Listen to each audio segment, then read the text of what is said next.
Hi friends, back again for my second official longer form YouTube.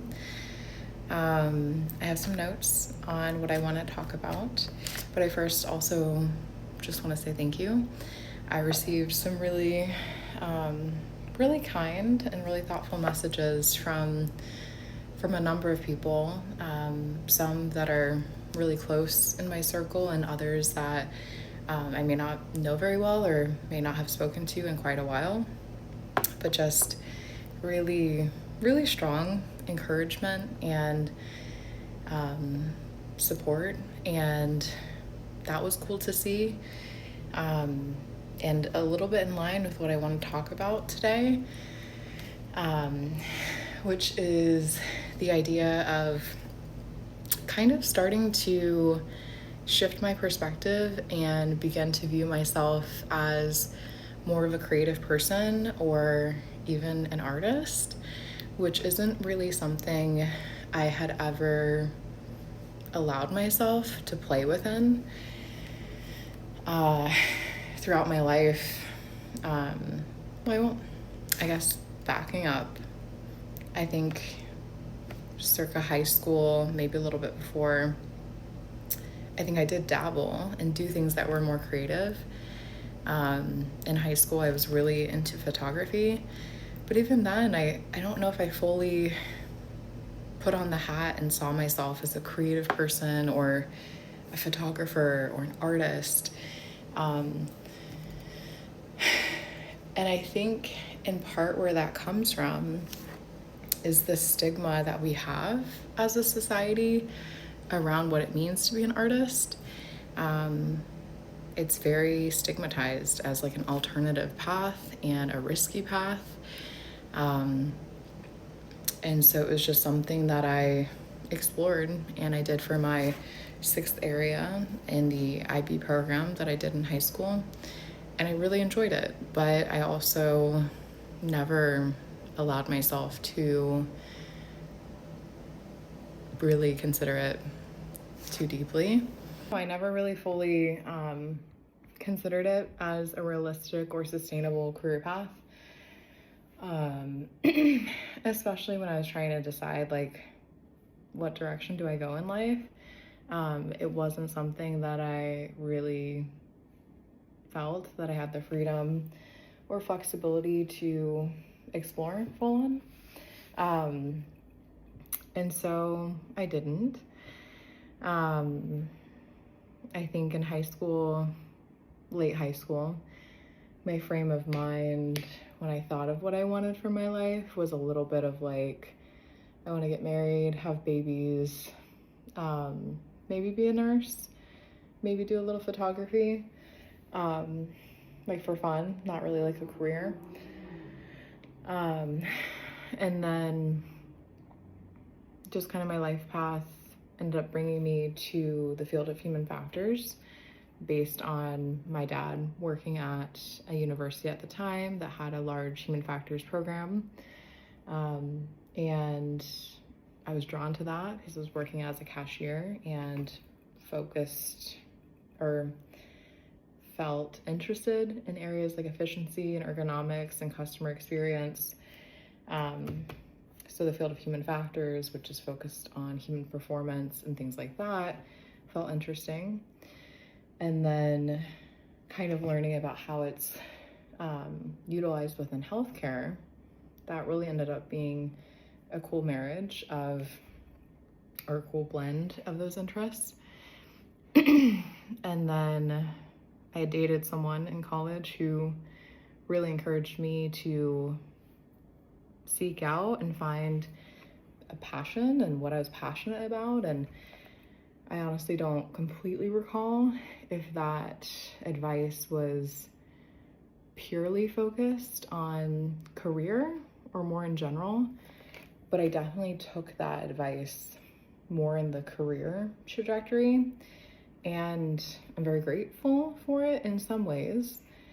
But yeah, I went deep with human factors in healthcare and ended up doing my bachelor's, my master's, my PhD, and I've loved my my time and my experience in that space.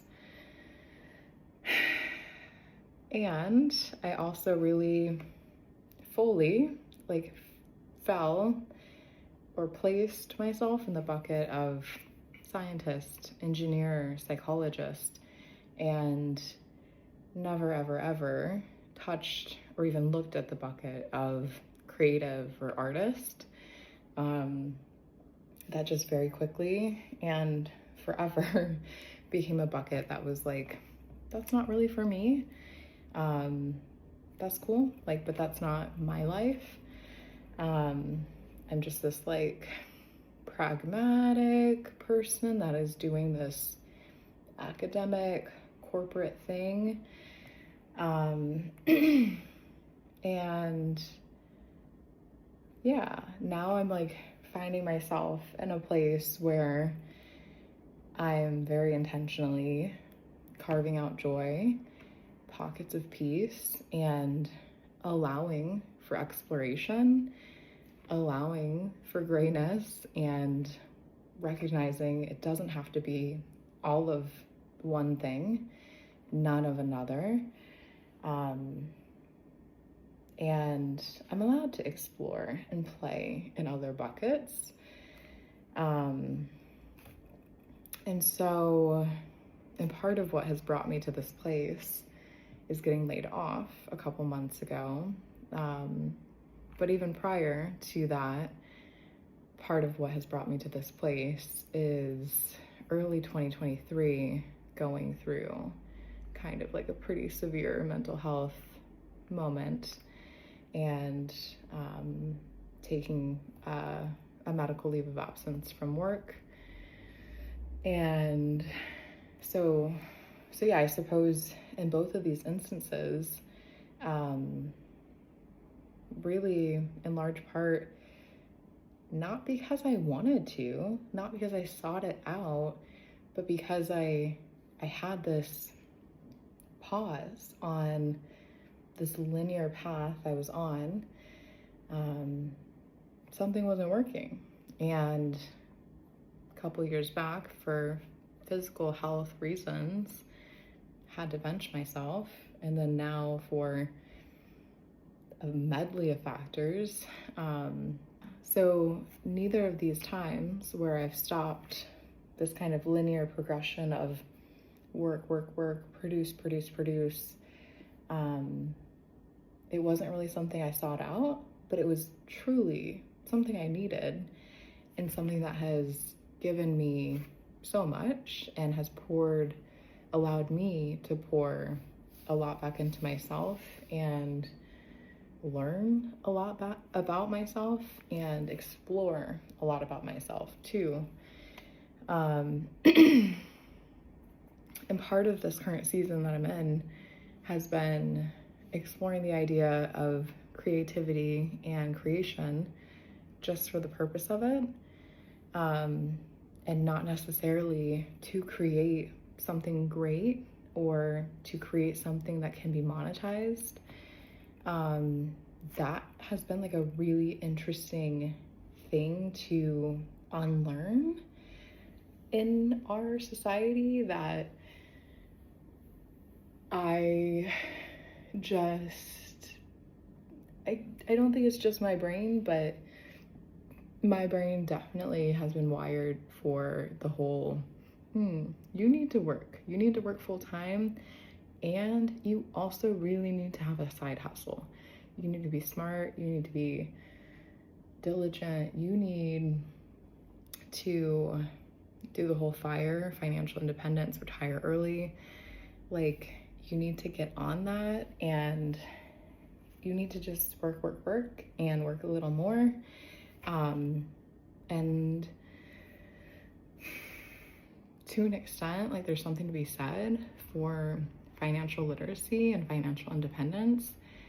And what the fuck? There's also something to be said for not burning ourselves out to complete insanity. And not looking at literally every endeavor we go on as a way to make money, like that is like so crazy.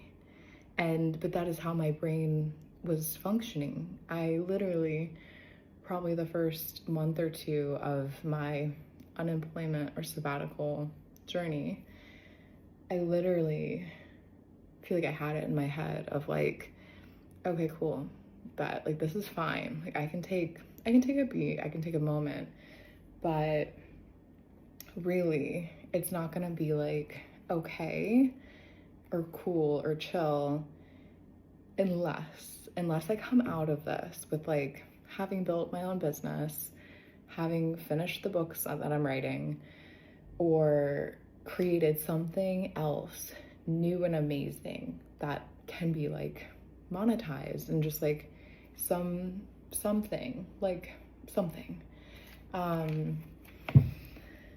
So it's been a really interesting moment to kind of unpack that, and I'm very grateful for one of my dearest friends, Deshawn, who has been just like this steady force and reminder that we are not our productivity. That is not all we offer to the world. There was one day early on in my unemployment where I was just like, I feel so out of sorts. I feel like I didn't do anything today, and I just feel bad. I feel bad about that. I don't even feel like I rested well today. Like I have nothing to show for my day. I don't even feel good about my rest. And I'll have to look to see if I can find her messages to me, but it was just this steady stream of grounding of, we are not what we produce. It is okay to have days that don't produce anything. And even hearing that from her on that day, like just the space that my brain was in at the time was like, yeah, I hear you, but also like, no, like, I don't know how long this unemployment is going to last, but like, I only have so many days that I'm not like working full time. So like, I don't want to waste them not resting well or not being productive on the things that I want to be working on during this time. But slowly and surely over time, I've been able to relax into that a little bit more and to realize that rest is actually productive. And if we allow ourselves to not feel so much guilt around it, that can actually be, and not for the purpose of getting the ideas, but it is natural and good to give our brains the breaks. And sometimes ideas will flow in and out of having these spaces. We're supposed to have these breaks. Okay, and to further illustrate this, I want to read an excerpt from a journal by Mary Sarton, who was a writer. She wrote this in 1971, and this was from Secret Voices, A Year of Women's Diaries, edited by Sarah Gristwood. I just recently picked this up while I was in Dublin on my trip. It's a really, really lovely collection of excerpts from women's diaries all over the world. But here's what Mary had to say along this point. She says, "A strange, empty day. I did not feel well, lay around, looked at daffodils against the white walls, and twice thought I must be having hallucinations because of their extraordinary scent that goes from room to room. I always forget how important the empty days are. How important it may be sometimes not to expect to produce anything, even a few lines in a journal. I am still pursued by a neurosis about work inherited from my father." Mary.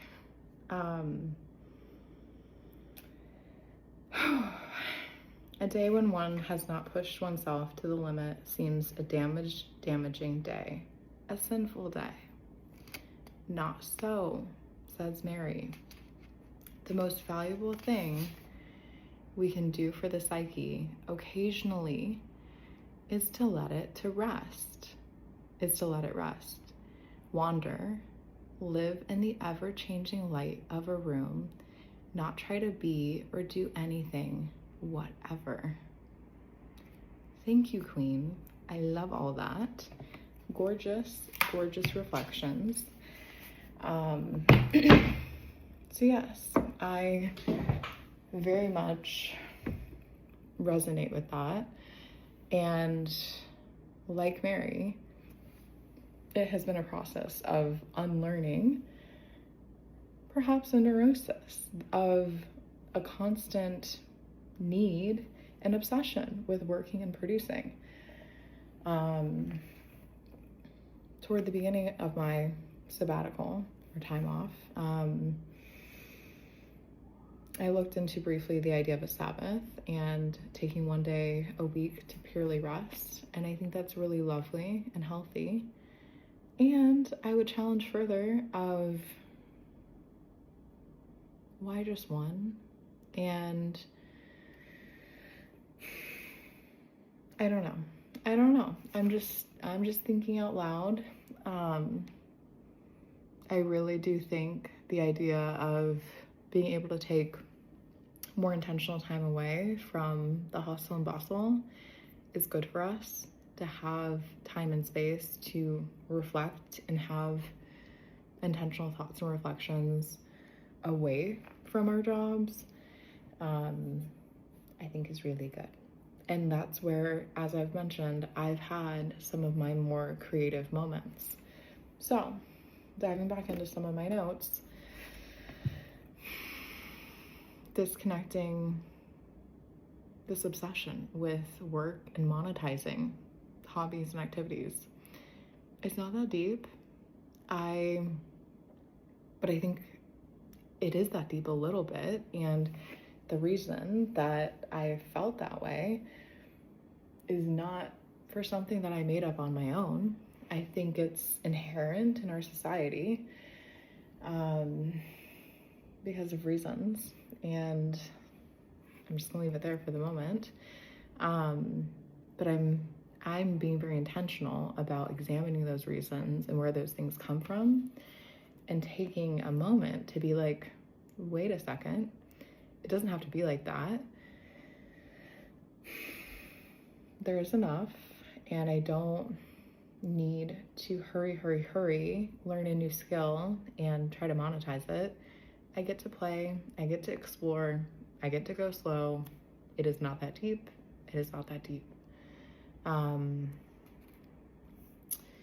So yeah, I think the feelings of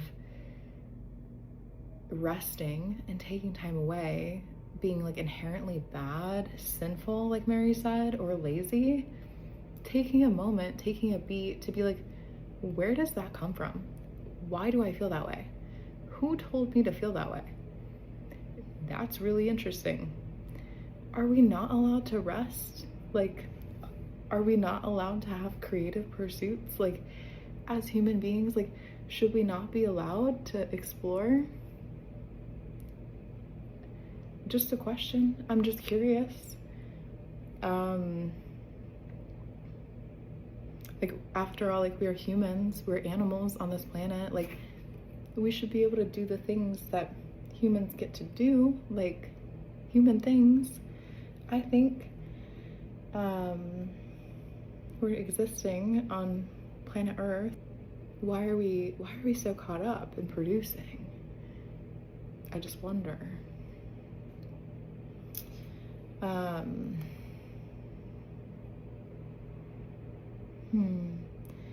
Anyways, I'm getting curious about where these ideas came from, starting small with curiosity. I have some things that I want to show you as a way that I've started small to explore art and explore my own like creative interests. We get to create messy first drafts. We get to throw something at the wall and see what sticks, what we like, what we don't like. what resonates with us, what feels true, what doesn't, what things provoke, what comes up within us. It's a wild idea that has taken me 30 beautiful years to give myself permission to just throw things at walls and explore. That's crazy. That's crazy. To allow myself to bring my guard down and be a beginner in something. Even though I didn't really grow up examining or collecting art, it feels like there's this like barrier to entry almost. But it's okay to be a beginner. It's okay to start small. It's okay to ask questions. That's all okay. I think it is our birthright, like as humans, to see things that we think are beautiful, to collect things we think are beautiful, to arrange things in a way that we think is beautiful, to tell someone else, hey, I think that's beautiful what you've done. I think it's beautiful what you're wearing. I think it's creative and lovely what you're putting together and how you've thought to do that. It's original and lovely the way your brain works. And it made my brain think that I want to do this. Like, I think seeing others express their creativity sparks something within us. And I think that is fun and gorgeous. And we should do more of that.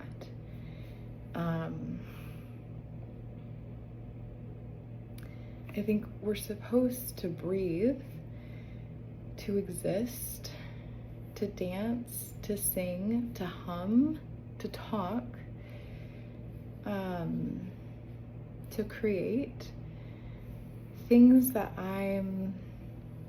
I've long and sometimes still felt a level of foreignness around, a level of disconnection to, a level of awkwardness to, a level of being uneducated about and inexperienced about and too scared to try. Insert whatever other fear-based concern.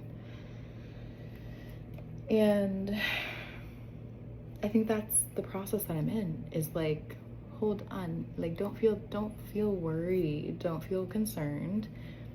Here's this gift of space and freedom and opportunity. Play with it. Like, it's not that deep. Don't worry. You get to dabble and explore. You can even start small. And I think as I was writing these notes earlier today, I think this was one of my favorite things that I wrote. I said, we have to give ourselves space to explore and start small, especially if we didn't start when we were small.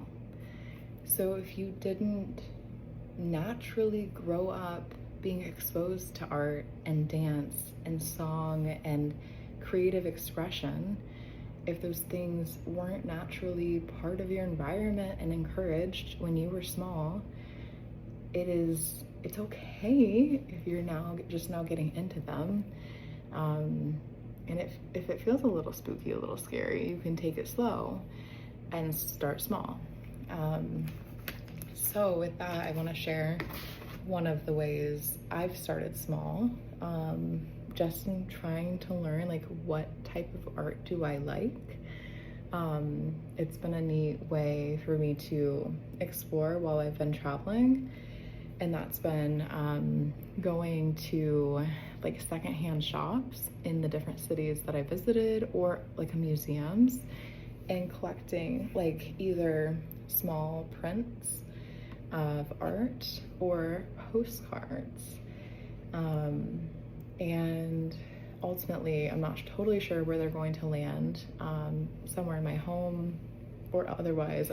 Yeah, I don't have a vision quite yet for where I want to situate them, but it's just been a really lovely way to collect different pieces of art and get to know like the area and I don't know, put together like a little collage almost.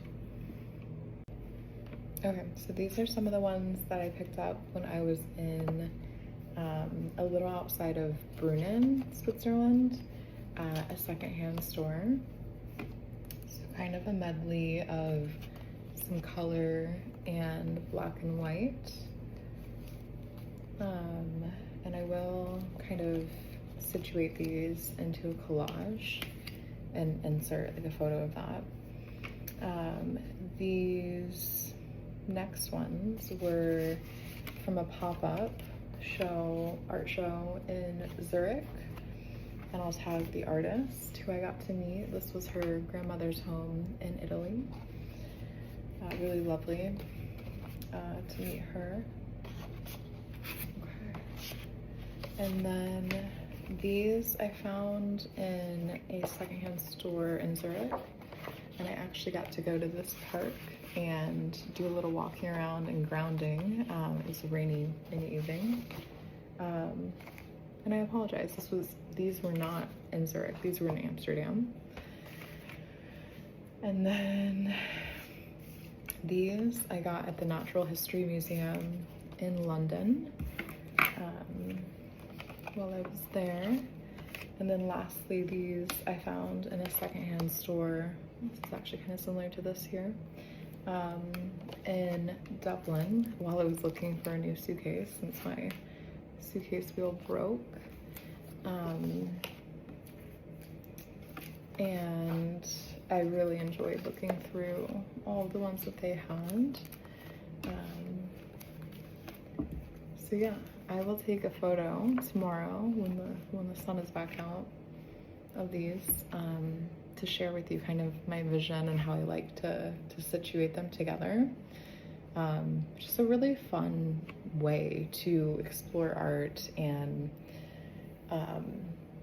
again, really low cost to entry. Like I didn't spend that much on all of this, but like just cool to start to identify like what types of visuals do you like, and how do you like to situate things. So wanted to share that. I hope you all have a really, really lovely rest of the week.